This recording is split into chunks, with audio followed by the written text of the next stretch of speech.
আসসালামু আলাইকুম। আমি doctor Abu Bakr Siddique, Monima homeo complex.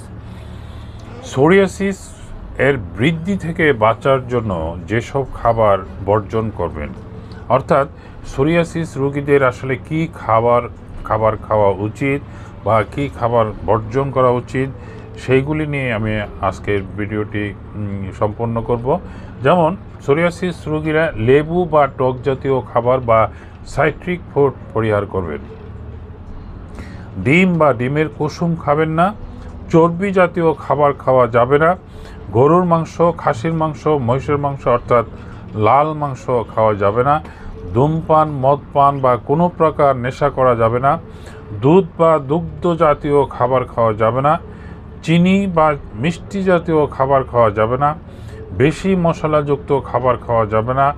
ময়দা তৈরি খাবার পরিত্যাগ করা উচিত। ব্যথানাশক ঔষধ সোরিয়াসিস বাড়িয়ে দেয় এবং যেসব খাবারে অ্যালার্জি বাড়ে সেসব খাবার পরিত্যাগ করা উচিত। অর্থাৎ এখানে অ্যালার্জিটিক খাবার বলতে আসলে আমরা এটা একটু আপেক্ষিক বিষয়, কারণ মসুরের ডাল দেখা যায় যে একজন অ্যালার্জির রোগী তার সমস্যা হচ্ছে, আবার আরেকজনের হচ্ছে না। তার মানে রোগীকে বুঝতে হবে কোন খাবারটি তার জন্য অ্যালার্জেটিক, এটি উনি নিজেই বুঝতে পারবেন। যে খাবারটি খাওয়ার পরে চুলকানি বাইরে যায় বা ক্ষত বেড়ে যায়, তার জন্য ওটি পরিহার করা উচিত। সোরিয়াসিস রোগী যেসব খাবার খাবেন, সোরিয়াসিস রোগীদের জন্য গ্রহণযোগ্য খাবার ভিটামিনযুক্ত খাবার যেমন গাজর, আম ইত্যাদি। বাদাম জাতীয় খাবার যেমন গ্রহণ করতে পারবেন। ওমেগা-3 জাতীয় খাবার গ্রহণ করতে পারবেন যেমন সামুদ্রিক মাছ। কম মশলাযুক্ত খাবার খেতে পারবেন।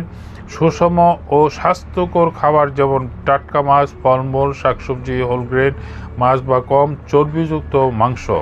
ভিটামিন ডি, ভিটামিন ই যুক্ত খাবার খেতে পারবেন।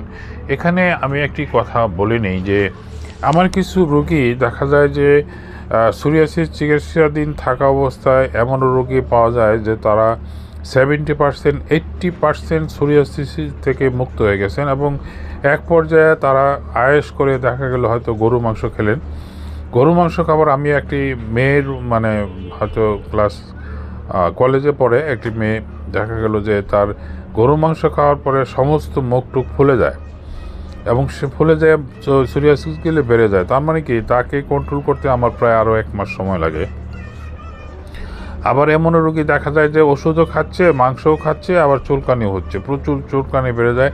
তখন অবশ্য এগুলো চুলকানি আসলে কমার মতো ঔষধ কাজ করতে চায় না, কারণ খাবার খাওয়ার পরে যে চুলকানিটা বাড়ে সেটা আসলে ওই খাবারের রিয়াকশন শেষ না হওয়া পর্যন্ত চুলকানি থাকে।